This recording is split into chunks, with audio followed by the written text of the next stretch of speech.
Ekzekutohet në Mitrovic lideri serbëve të Kosovës Oliver Ivanović. Serbia ndërpret bisedimet dhe flet për akt terrorist, bën apel për qetësi dhe vetëpërmbajtje. Publikohen pamjet e grabitjes me armë brenda zyrave të hipotekës në Tiranë. Autori la në vendin e ngjarjes një çadër, por identifikimi mbetet ende i vështirë. Mazhoranca refuzon amendamentet e opozitës për kushtetutën dhe ligjin e prokurorisë. Lulzim Basha këmbgul se ato çlirojnë drejtësinë nga kapja e Ramës. I shefja e dekriminalizimit Rovena Gashi humb betejën e parë kundër kryeprokurores Arta Marku. Gjykata rrëzon patinë e saj, por mbrojtja do apelojë vendimin. Hije skandali në peshngritjen shqiptare. Romela Bega i rezulton pozitive në testin e dopingut për botrorin në SBA. Trajneri dhe federata mohojnë përgjigjen zyrtare.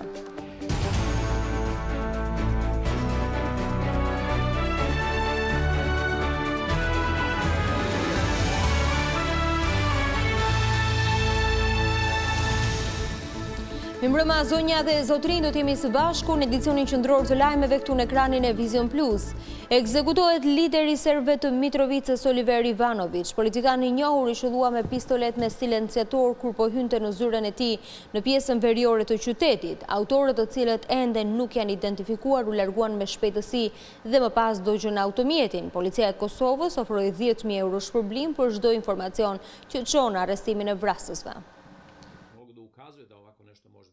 Oliver Ivanović, lideri i serbëve të Mitrovicës në Kosovë, u vras sot në një atentat mafioz. Ai u qellua me silenciator me 6 plumba nga një automjet në lëvizje në rrugën Sutjeska në veri të Mitrovicës. Ngjarja e rëndë ndodhi rreth orës 8:15 minuta, teksa Ivanović po hynte në ambientet e partisë që drejtonte në pjesën veriore të qytetit. Drejtori i spitalit Milan Ivanović, i cili konfirmoi vdekjen e Oliver Ivanović, tha për mediat se plumbat kishin goditur pjesën e sipërme të trupit. Ivanović u dërgua menjëherë në qendrën spitalore në veri, por sipas prokurorit shoqërisë Syla, nuk i mbijetoi dot plagëve pavarësisht përpjekjeve të mjekëve.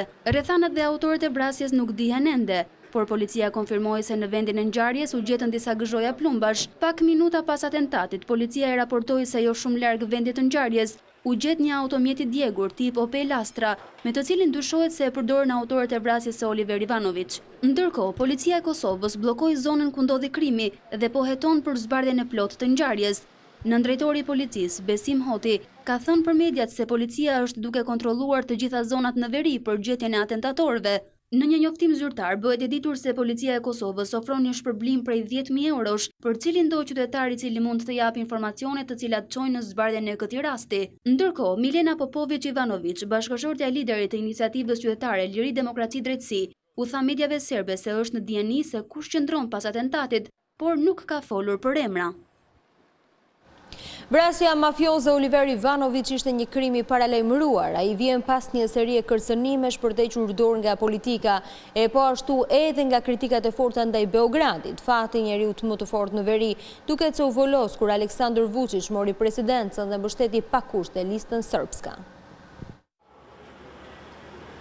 Vrasja e 65 vjeçarit Oliver Ivanović mëngjesin e kësaj të martë ngre shumë pikë pyetje se kush qëndron pas atentatit ndaj tij. Për afro 2 dekada, lideri i serbëve të Kosovës ishte njeriu kyç në veri, e veçanërisht në Mitrovic. Ai njihej si personi që vendoste për gjithçka, që nga lëvizjet politike deri tek përfitimet ekonomike, emërimet e madje edhe lidhjet me botën e krimit. Për pasojë ai u shndrua në një nga politikanët më të fuqishëm serb të Kosovës. Por fati Ivanović, njohës shumë i mirë gjuhës shqipe, ndryshoi pas ardhjes në pushtet të presidentit serb Aleksandar Vučić, i cili filloi të përkrahë listën serbska, dhe jo vetëm kaq. Ai do të përballej me një serb paralajmërimesh. Në korrik të vitit kaluar, 65 vjeçarit ju dogj makina. Sulmi u përkthye si një paralajmërim se kohës së tij kishte ardhur fundi e se duhet të largohej. Pas ngjarjes, Ivanović vendosi të flasë ashpër duke kërcënuar se dinte shumë gjëra mbi politikanët serb në Beograd dhe se do t'i tregonte ato kur të vinte koha e duhur. Në këtë mënyrë, ai u kthye në një nga kundërshtarët më të mëdhenj të Beogradit zyrtar.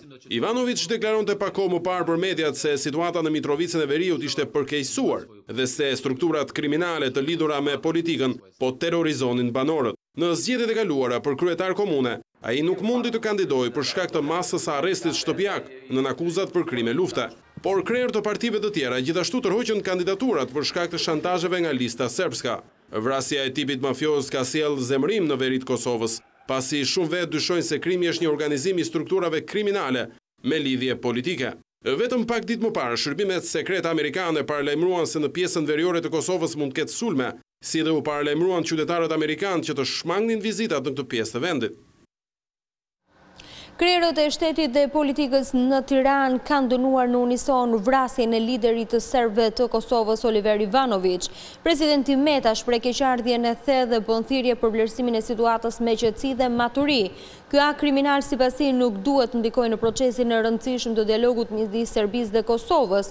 Kryeministri Edi Rama në reagimin e tij shpreh keqardhjen e thellë për tragjedin e Oliver Ivanović, një akt të qëllimkeq që nxit urrëtie dhe tension. Përpjekjet për dialogun e paqes duhen ndalur, duhen thelluar nën Vizion Rama.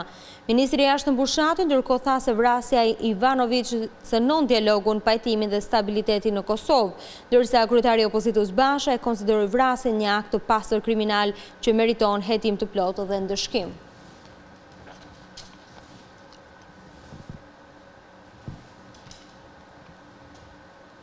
Me njëherë pas ngjarjes së rëndë, presidenti serb mblodhi Këshillin e Sigurisë. Aleksandar Vučić e quajti ngjarje një akt terrorist dhe deklaroi se nëse Kosova nuk arrin të kapë vrasësit e Ivanović, atëherë këtë gjë do ta bëjë vetë Serbia.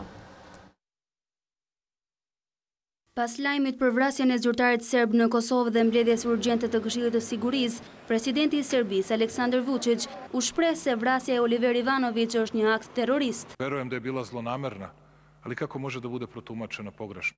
Për shtetin e Serbisë, ky akt është terrorist dhe sipas atij akti, ne do ta trajtojmë si të tillë. Autorët e këtij akti do të kapen, edhe nëse nuk e bëjnë ata që kanë për detyrë këtë gjë, pra autoritetet e Kosovës, do ta bëjmë ne, sepse ne jemi të bindur se vetëm kështu do të arrijmë në zbulimin e së vërtetës për vrasjen e Oliver Ivanovićit. Ne do të gjejmë vrasësin. Unë nuk kam autoritetin të flas për momentin në lidhje me njohuritë që kemi.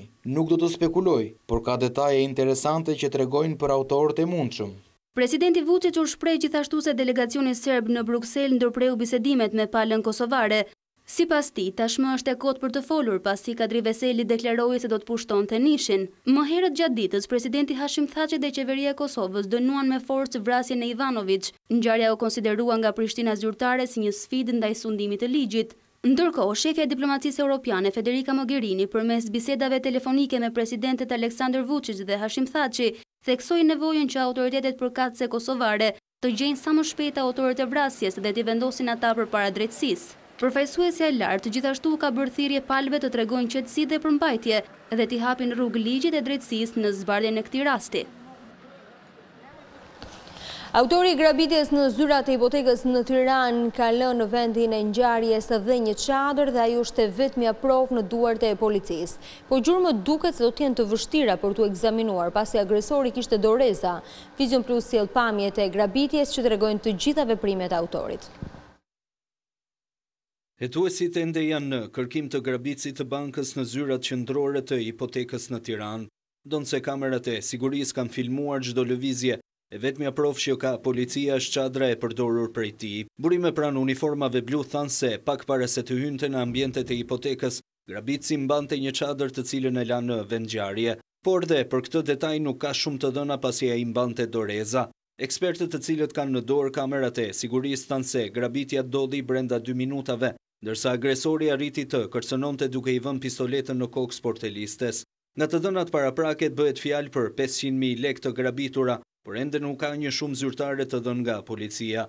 Nga ana tjetër, për grabitjen policia arrestoi rojën e sigurisë së turnit dhe operatorin e kontrollit të shoqërisë private të sigurisë. Sipas Blu, ata nuk lajmëruan në kohë policinë dhe nuk vepruan për ndalimin e agresorit. Por pavarësisht ngjarjes së një ditë më parë, një tjetër rast u shënua mëngjesin e kësaj të martë. Po brenda të njëjtave zyra, një person i vodhi portofolin një qytetare, ndërsa për rastin ende nuk ka asnjë të ndaluar. Në procesin ndaj Emiliano Shullazit, prokuroria mori në pyetje bashkëpunëtorin e tij të ngushtë Gilmando Danin. Ky fundi tha se me biznesmenin që ka dëshmuar kundër këtij grupi, Ylvi Beqin, e ka prezantuar Shullazi. Sipas Danit, prezantimi është bërë në shtëpinë e Emiliano Shullazit, ku Beqja kishte shkuar për të kërkuar ndihmë, pas ndjej kërcënuar nga persona të tjerë, si dhe ishte bllokuar regjistrimi i ish Hotel Volgës në hipotekën e Durrësit. Gilmando Dani u shpreh se Beqja e kishte kërkuar të tërhiqte disa çeqe në bank, para të cilat Dani ja ka dhënë më pas Beqës. Ilmando Dani deklaroi se ka pasur marrëdhënie shumë të mira me Ylvi Beqën dhe se nuk i ka marrë atje asnjë qindark, por biznesmeni kishte marrë atje 12.000 euro borxh. Në seancën e kësaj të martë mungonte Emiliano Shullasi. Shënohet rasti i parë i prekjes së një të rritur nga fruthi, por në spital ndodhen dhe 11 fëmijë të prekur nga sëmundja, mjekut bëjnë apel për t'u vaksinuar. Mira biznese pritet të përfshihen në skemën e TVSH-s duke filluar nga muaji prill, por procesi shoqërohet nga paqartësi për shkak të faturave dhe bilancave.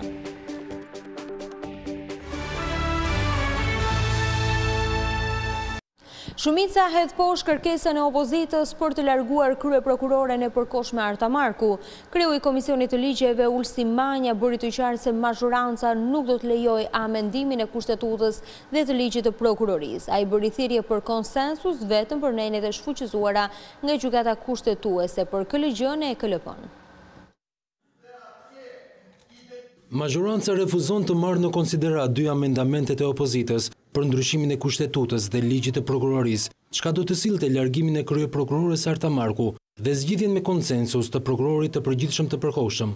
Nuk ka dhe nuk do të ketë asnjë lloj kompromisi në kurisë të kushtetutës së vendit që e kemi miratuar bashkarisht dhe me vullnet plot me 140 vota. Aq më tepër që në këtë proces të reformës në sistemin e drejtësisë, duke filluar që me ndryshimet kushtetuese dhe deri mësot, kryetari i maxhorancës e ka bërë të qartë që nuk jemi vetëm. Jemi vjerojtësit e kësaj reforme, janë partnerët tanë SBA dhe BE nëpërmjet 2 misioneve që asistojnë drejtësinë, Opdatin dhe Uralis.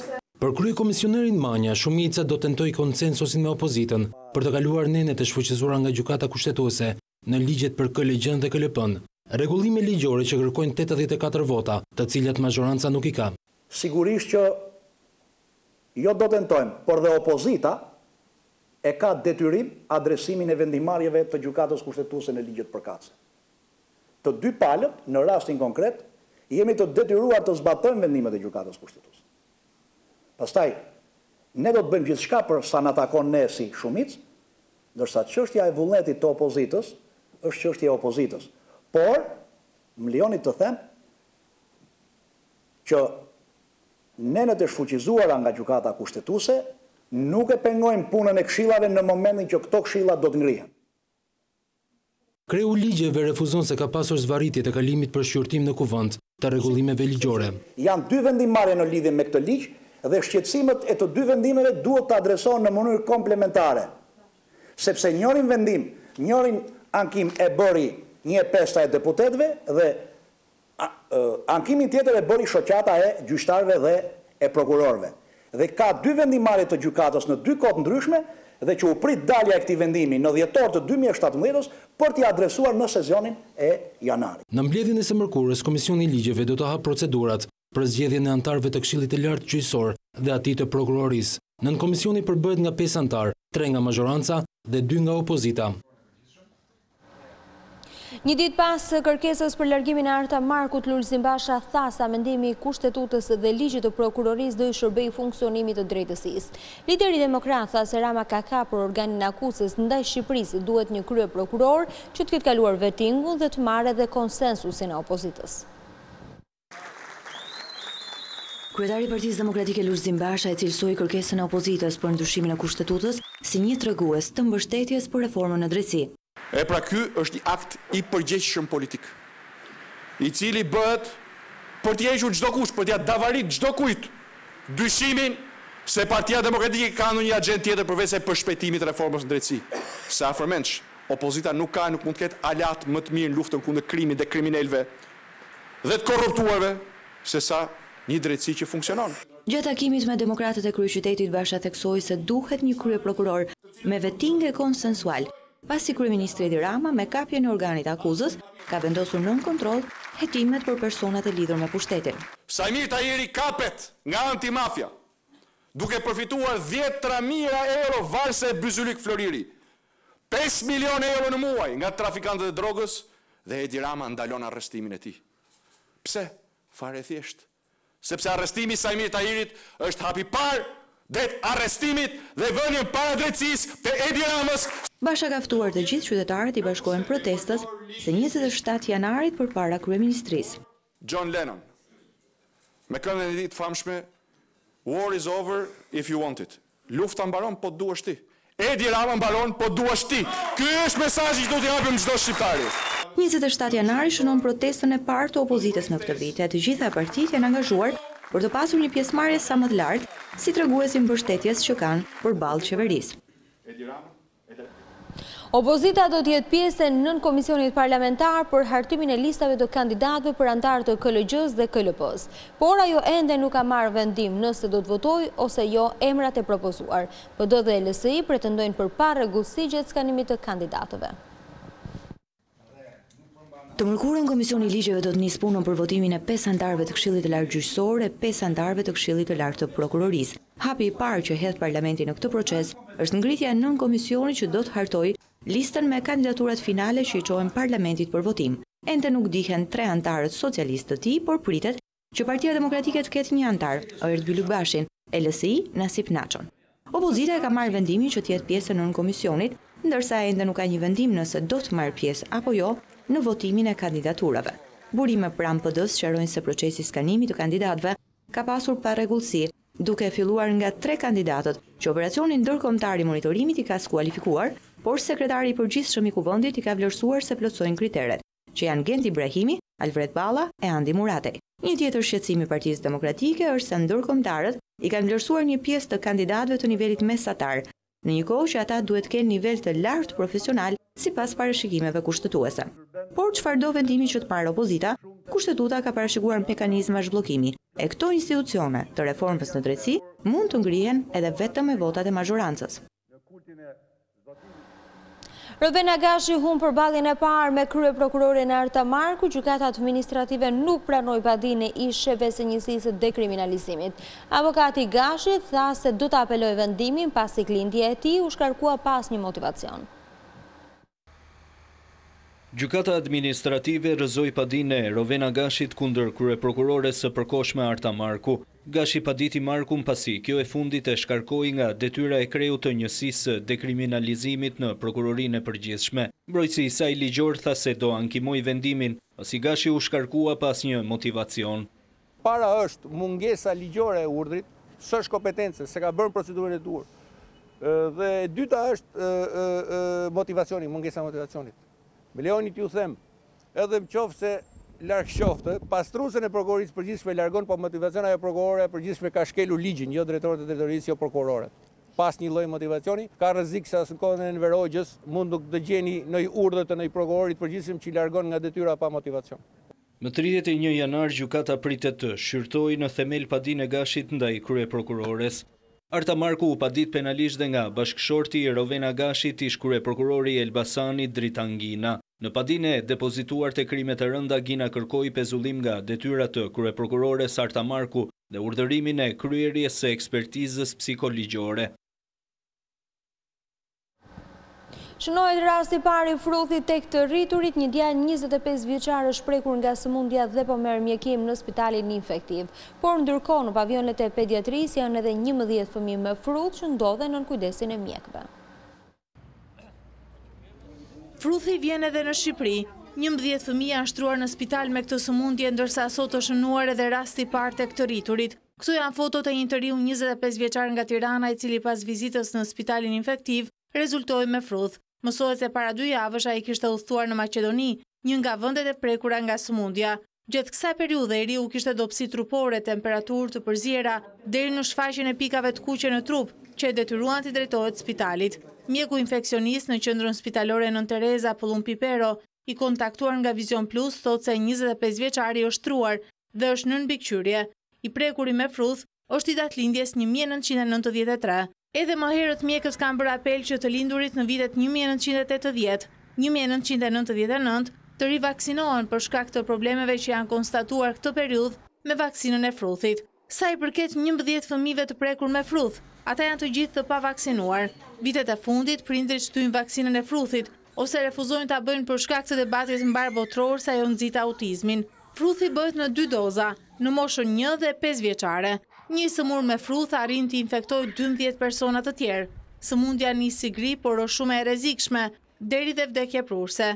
Mjekët bëjnë apel për vaksinimin e fëmijëve, ndërsa institucionet arsimore nuk duhet të pranojnë fëmijë të pavaksinuar. Rimbursojnë fishat e fëmijëve që vuajnë nga diabeti, shpenzimet e prindërve tashmë do të reduktohen ndjeshëm. Kreu i shoqatës së diabetikëve quhet një fitore të madhe dhënien falas të fishave për fëmijët. 1500 fëmijë në të gjithë vendin që vuajnë nga diabeti, nga sot përfitojnë falas fisha që shërbejnë për matjen e nivelit të sheqerit në gjak. Ministre e Shëndetësisë Ogerta Manastiliu tha se në këtë mënyrë do të ulen shpenzimet e prindërve që më parë ishin të detyruar t'i blinin me paratë e tyre fishat. Asistuam në ekzekutimin e vendimit qeverisë për rimbursimin e fishave falas të matjes së diabetit për fëmijët e grup moshës 0-18 vjeç. Janë rreth 1500 fëmijë të cilët janë diagnostikuar me sëmundjen e diabetit, familjet e cilëve ishin të detyruar të blinin fishat e diabetit çdo muaj, një kosto për familjen me të vërtet e madhe, pasi fishat e diabetit kushtonin rreth 100.000 lekë të vjetra për çdo familje në muaj, ose rreth 1.2 milion lekë të vjetra në vit. Mjeku endokrinolog pediatër Agim Gjikopulli thotë se rimbursimi i fishave është një ndihmëse e madhe për fëmijët diabetik. Pa fishat është si të ecësh në një pyll pa busull. Me fishat është si ta kesh rrugën në plëm të dorës, ne do ta kemi më të lehtë monitorimin e tyre, fëmijët do ta kenë më të sigurt shëndetin e tyre. Damiana është një nga fëmijët që përfiton nga rimbursimi i falas. Babai i saj, Bashkim Bakiu, deklaron se e ka pasur shumë të vështirë t'i siguronte fishat vajzës. Falenderoj zotin kryeministër që i rimbursoi këto fisha. Pasi të tërve fëmijëve si unë dhe familjeve të tyre ju lehtësoj kostën e këtyre. Ne kishim një kosto prej 10.000 lekësh të reja në muaj, ndoshta edhe më shumë në varësi të rasteve të matjeve, që është një ndihmë e konsiderueshme. Për kreun e shoqatës së të rinjve diabetik, Asim Toro, kjo është një fitore sepse prej një kohe të gjatë është kërkuar rimbursimi falas.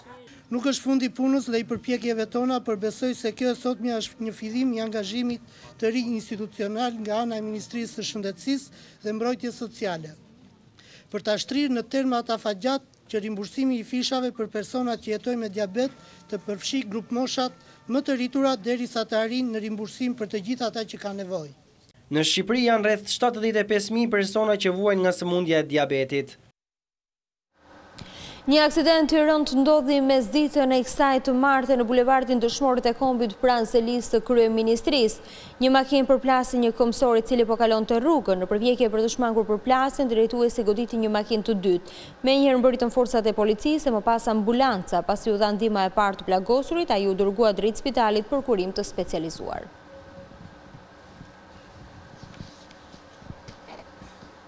Bizneset që do të përfshihen në TVSH janë të paqarta për hapat që duhet të ndjekin. Iri Sago, drejtori e kontrollit në drejtorinë e përgjithshme të tatimeve, shpjegon për Vizion Plus se brenda 31 marsit tregtarët duhet të reflektojnë ndryshimet dhe të shoqërojnë me faturë mallin stok. Rreth 10.000 biznese pritet të bëhen pjesë e skemës së TVSH si pasojë e uljes së kufirit nga qeveria, por tregtarët janë të paqartë lidhur me detyrimet që u lindin. Administrata tatimore i bën apel tatim paguesve që kanë bërë një xhiro vjetore në 2017 mbi 2 milion lek, si hap të parë të regjistrohen në përgjegjësinë tatimore të TVSH-s. Brenda datës 31 mars, bizneset duhet të ndryshojnë dhe faturën, duke reflektuar shkallën e TVSH-s 20%. Fillimisht është kontakti me shoqëritë e autorizuara, të cilat i kanë pajisur me kasë fiskale, në mënyrë që ata të ndryshojnë shkallën tatimore për të lëshuar kuponin tatimor. Kjo duhet të realizohet brenda datës 31 mars 2018. Paralelisht, bizneset do duhet që të shoqërojnë të gjithë mallin stok me faturat përkatëse si dhe vlerën reale të tyre. Të gjithë këta tatim pagues duhet të dorëzojnë një listë apo inventarin e mallrave stok të përcaktuar në sasi dhe në vlerë në drejtoritë rajonale përkatëse brenda datës 31 mars të 2018. Sigurisht që inventari duhet të jetë i shoqëruar me të gjitha faturat e blerjes me TVSH. Ministria e Financave pritet të hartojë dhe udhëzimet përkatëse lidhur me mënyrën se si do të operojë biznesi për plotësimin dhe dorëzimin e deklaratave tatimore. Ky proces është kundërshtuar nga komuniteti i biznesit, pasi do të rrisë kostot. Ata thonë se nuk kanë njohuri të plota për realizimin e veprimeve tatimore ndaj dhe do duhet të paguajnë personel shtesë.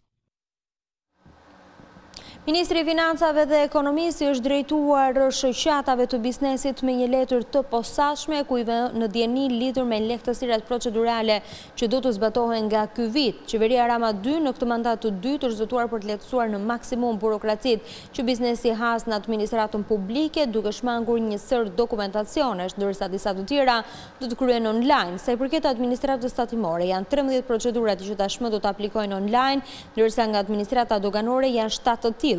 Bëhet fjalë për pagesat nëpërmjet internetit, thuajse të gjitha taksave si dhe lehtësimin e disa autorizimeve nga dogana.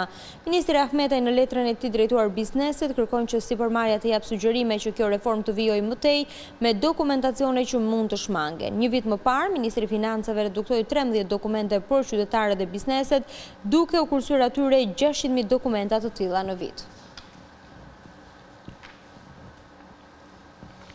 Ishte për ndjekurit e akuzojnë qeverinë se nuk ka vullnet për të zgjidhur çështjen e dëmshpërblimeve të trashëgimtarëve, të moralizoti propozojnë që procesit kryhet edhe pa prekur buxhetin e shtetit. Debati i qeverisë për të kufizuar dëmshpërblimin për trashëgimtarët e ish të dënuarve politik për të moralizotin është dashakeqas. Sipas tij, çështja e dëmshpërblimit nuk duhet të trajtohet vetëm financiarisht, por në të drejtën që duhet i jepet disa njerëzve që në periudhën më të errët të Shqipërisë sakrifikuan jetën e tyre. Unë shikoj të keq dashur këtë. Unë madje mendoj që duhet ta them haptas këtë gjë. Nuk duhet të gjykoj të gjithë sepse unë nuk mendoj që kështu, po Partia Socialiste si një degëzim i Partisë Punës gjykon me sistemin totalitar. Nuk është e nevojshme. Dhe për këtë unë mendoj që janë fakti pronave, janë fakti situatave, është një gjë që barën më të madhe ka ajo ndaj shqiptarëve, se ata që shqiptarë, që thotë ndjes ç'ndodhi, do gjejmë një plan sa më shpejt, i gjejmë një zgjidhje sa më shpejt. Ish drejtori i departamentit të përndjekurve politik në Partinë Demokratike thotë se qeveria nuk ka vullnet për të zgjidhur këtë çështje, madje ai hedh idenë që ky proces mund të kryhet edhe pa prekur taksa dhe tatimet e buxhetit të shtetit. Të përndjekurit, të burgosurit, të cilët ishin skllavëruar, se mendonin ndryshe, se ishin dikush në historinë e kaluar, kanë ndërtuar vepra të mëdha në Shqipëri. Nëse aeroporti i rinë sot bën një xhiro X dollar, miliona dollar, sikur 1 euro për pasagjer, ishte shpërblim i drejtë dhe i mbyllur. Mjafton një bilet që kushton 100-200 euro, 1 euro shkoi për ata njerëz që kanë punuar dhe sot nuk kanë një shtëpi, është e drejtë e tyre sepse ata e kanë ndërtuar të pistë. Një ditë më parë, Ministri i Financave Albanian i tha se qeveria është në fazën e diskutimit lidhur me kufizimin që mund të bëhet dëmshpërblimit të familjarëve të ish të përndjekurve. Në total janë 12.000 dosje të tilla për të cilat qeveria duket se kërkon të dëmshpërblejve të mbrezin e parë të familjarëve të ish të dënuarve. Bashkia mbolli 150 selvi në Lajmen që mban të njëjtin emër në kryeqytet. Erion Veliaj foli për një revolucion sa i takon gjelbërimit, duke vlerësuar ndihmën që po i japin sipërmarrësit privat. Lagjes së selvive përveç emrit nuk i kishte mbetur më asnjë shenjë nga drurët karakteristik të dikurshëm, të cilët i jepnin hijeshi zonës, por nga sot një ndër lagjet më të vjetra të Tiranës, në rrugën 4 Dëshmorët në njësinë nr. 8, u mbollën 150 drurë dekorativ të llojit selvi për të rikthyer zonës gjelbërimin, por edhe emrin e dikurshëm. Sot ka një shenjë të dukshme, po tani është detyra e lagjes që t'i mbrojë, që t'kujdeset, që t'i ujis. Tashmë gjithë iniciativa për këtë revolucion gjelbër në Tiranë ka shkuar nga zonat që janë zona kryesisht pyjore, zonat e parqeve, unaza dhe pylli orbital, dhe në mënyrë kapilare ka hyrë në çdo lagje. Kryebashkiaku vlerësoi angazhimin e sipërmarrësve privat për t'u bashkuar nismës për shtimin e gjelbërimit. Kur shoqëria është ndarë në ata që bëjnë vetëm gam-gam dhe që japin mend për gjithçka, dhe në një grup që është shumica, e cila shef një problem dhe e zgjidh, shef një mundësi dhe kontribon, shef një hapësirë dhe jep në këtë mision, atëherë besoj që do kemi një shoqëri më të mirë. Për çdo datë të shënuar në të gjithë kryeqytetin do të organizohen aksione për mbjelljen e fidanëve të rinj. Freedom House jep alarmin se demokracia në të gjithë botën është në kërcënim të vazhdueshëm. Organizatat thekson se Shqipëria dhe vendet e tjera të Ballkanit nuk kanë shënuar për parim, duke u renditur në mesin e vendeve pjesërisht të lira. Demokracia është në sulme të vazhdueshme dhe potkurret. Ky është përfundimi i raportit për vitin 2018 i Freedom House. Presidenti i organizatës, Mikaela Bramec, thekson se demokracia po përballet me krizën më serioze në dekada dhe separimet themelore të saj përfshirë garancit për zgjedhje të lira dhe të ndershme, të drejtat e pakicave, lirinë e shprehjes janë në rrethim në të gjithë botën. Nga vlerësimi i bërë në 195 vende të botës, 88 shtete janë radhitur si të lira, 58 prej tyre pjesërisht të lira dhe 49 jo të lira. Për Shqipërinë, raporti thekson se vendi ynë nuk ka bërë asnjë ndryshim apo përparim krahasuar me një vit më parë. Nga 100 pikë, Shqipëria ka marrë vetëm 68, edhe Kosova, Maqedonia, Bosnjë-Hercegovina, Mali i Zi renditen si vende pjesërisht të lira, ndërsa Serbia dhe Kroacia kanë arritur të sigurojnë një vend mes shteteve më të lira. Raporti i Freedom House gjithashtu thekson se është konstatuar një rënje ngadalshme të drejtave politike e lirive civile në mbar botën dhe veçanërisht në SBA. Rënja është përshpejtuar në vitin 2017 për shkak të provave për ndërhyrjen e Rusisë në zgjedhjet presidenciale amerikane në vitin 2016. Freedom House jep alarmin se regjimet autokratike në Rusi dhe Kinë kanë përfituar nga tkurrja e demokracive kryesore dhe po veprojnë përtej kufive të tyre. Banka Amerikane e Investimeve raporton uljen e kredive të këqija, drejtuesit e kësaj banke thonë se objektivi kryesor është shërbimi sa më cilësor për klientët. Në fund të vitit 2017, Banka Amerikane e Investimeve raporton një ulje rekord të kredive të këqija, që tashmë zën vetëm 4% të portofolit. Mark Crawford, antar i bordit të drejtorëve, thekson se përmirësimi rrënjësor i cilësisë së kredive kanë qenë dhe do të mbeten objektiva të rëndësishme.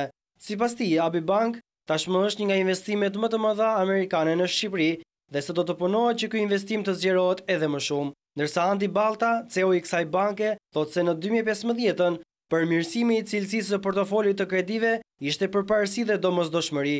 Gjatë një periudhe 2 vjeçare, Banka Amerikane e Investimeve raporton fitime të mëdha. Sipas Balltës, edhe për vitin 2018 pritet të jetë njëjti mision. Për gjatë një viti, AB Bank raportoi në total 309 milion euro. Greqia do të përballet me masa të reja shtrënguese ekonomike. Parlamenti në Athinë miratoi ligjin që i hap rrugë nga ana tjetër vazhdimit të ndihmës për daljen nga kriza. Kryeministri Tsipras tha se ky është hapi i fundit në rrugën e gjatë të sakrificave të popullit grek. Me 154 vota pro, Parlamenti grek miratoi mbrëmjen e së hënës projekt ligjin për masat e fundit shtrënguese në ekonomi. Ai është pjesë e reformave fiskale që kreditorët e huaj kanë kërkuar Greqisë si kusht për vazhdimsinë e ndihmës financiare. Paketa pritet t'i hap rrugë shlirimit të kësteve të mbetura nga 86 miliard euro që kanë ofruar kreditorët ndërkombëtar për shpëtimin e vendit. Kryeministri Aleksis Tsipras theksoi se votimi shënon fundin e një sakrifice të gjatë të popullit grek. Me diskutimin dhe votimin e sotëm përfundon një cikël i madh dhe i vështirë. Të gjithë dinë se me përfundimin dhe të vlerësimit të tretë jemi një frymë afër fundit. Ky realitet jep kurajë dhe shpresë për miliona bashkëqytetarë e mi, të cilët në gjithë këto vite kanë bërë sakrifica shumë të mëdha dhe mund fund çojnë dritë dhe rrugdalje. Ligji parashikon reduktim të përfitimeve në të ardhura për fëmijët, si dhe ankandet për shtëpitë me kredi të parapaguara. Tsipras theksoi se miratimi i projekt ligjit është vendimtar për daljen e vendit nga kriza, ndërsa opozita tha se ai do të shkatërrojë ekonominë dhe shoqërinë greke. Ndërkohë në Athinë vijuan protestat jashtë parlamentit. Ligji i ri kufizon kriteret dhe mënyrën e mbajtjes së grevave në Greqi, të cilat vetëm në 7 vitet e fundit kanë qenë intensive, duke shënuar një numër prej rreth 50 protestash në mbar vendin. Por Tsipras siguroi se e drejta për grevë është e shenjtë. Ajo sipas tij as nuk hiqet, as kërcënohen nga kjo qeveri. Kryeministri tha në fund se qeveria i do sindikatat dhe madje në veprim të vazhdueshëm kundër fenomeneve të keqeverisjes dhe shkeljes së ligjit të punës. Peshngritja shqiptare merr një tjetër goditje të rëndë. Romela Bega, e cila u shpall kampione dhe nën kampione botës në Shtetet e Bashkuara, ka rezultuar pozitive në testin e dopingut. Një tjetër tronditje akoma më e fortë për Federatën Shqiptare të Peshngritjes. Romela Begaj ka rezultuar pozitive në testin antidoping pas kampionatit botror të peshngritjes të zhvilluar në Anaheim të Kalifornisë. Sipas burimeve nga Federata Shqiptare e Peshngritjes, Federata Botrore u ka dërguar një shkres homologëve të tyre, por duke lënë pezull këtë çështje deri në bërjen e testit B dhe përfundimin e saj. Federata Shqiptare e Peshngritjes ka nisur procedurat për pajisjen me vizë të peshngritjes për të bërë testin B antidoping në Colorado. Ata besojnë se Romela Bega është e pastër dhe gjithçka do të sqarohet pas përfundimit të rezultateve të testit B. Kjo është dhe pjesa e dytë e kampionit të marrë e ndarë në dy epruveta. Vetëm në një rast ka ndodhur për sportistët shqiptarë që të përmbysen rezultatet. Endri Haxhyuseni doli pozitiv pas kontrollit antidoping, por më pas rezultoi negativ pas zhvillimit të testit B. Romela Bega në kampionatin botror arriti të fitonte medaljen e artë në stilin e shkëputjes në peshën 69 kg dhe të argjendën në 2 garësh. Ky është rasti i dytë i saj që del pozitiv me substancën stanozolol pas atij të vitit 2014. Federata Shqiptare e Peshngritjes ka disa precedent ku peshngritësit e saj kanë rezultuar pozitiv në testin antidoping, ndërsa edhe një skandal tjetër do të thotë përjashtimi i saj nga aktivitetet ndërkombëtare. Shoqatat e futbollit amator të paregjistruara në gjykat përfundojnë në prokurori, padja është bërë nga administratori flamurtarit, i cili fajsuar Armand Dukën për situatën e krijuar në FSHF. Kazimi vjen në kohën kur Duka dhe Fino po bëjnë një garë të ashpër për kreun e federatës. Administratori i flamurtarit Sinan Idrisi ka dorëzuar në prokurori një kallëzim penal për shoqatat e paregjistruara në gjykat, anëtare të Asamblesë së Federatës Shqiptare të Futbollit.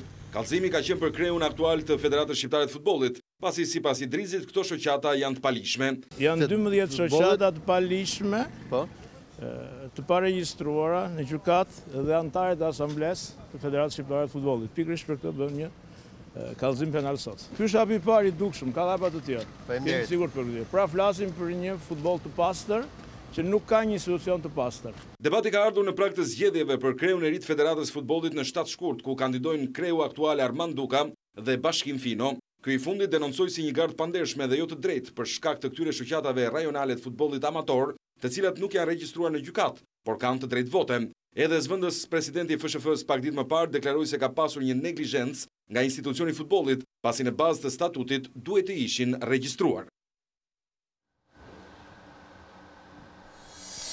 Ekzekutohet në Mitrovic lideri serbëve të Kosovës Oliver Ivanović. Serbia ndërpret bisedimet dhe flet për akt terrorist, bëhe bon apel për qetësi dhe vetëpërmbajtje.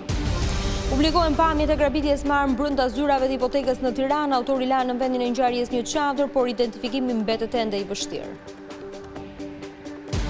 Mazhoranca refuzon amendamentet e opozitës për kushtetutën dhe ligjin e prokurorisë. Lulzi Vasha këmbgul sa të çlirojnë drejtësinë nga kapi Ramës. I shefja e dekriminalizimit Rovena Gashi humb betejën e parë kundër kryeprokurores Artamar, ku gjykata arrozon padinë e saj, por mbrojtja do apeloj vendimin. Hije skandali në peshngritjen shqiptare, Romela Bega rezulton pozitive në testin e dopingut për botrorin në SBA, trajneri dhe federata mohojnë përgjigjen zyrtare. Zonja dhe zotrin, kjo ishte gjithçka e përgatitur për edicionin qendror të lajmeve. Për më shumë informacione dhe në çdo kohë mund klikoni në adresën tonë të internetit si dhe në faqen tonë Facebook. Bashkë ndajmë këtu, mirupafshim.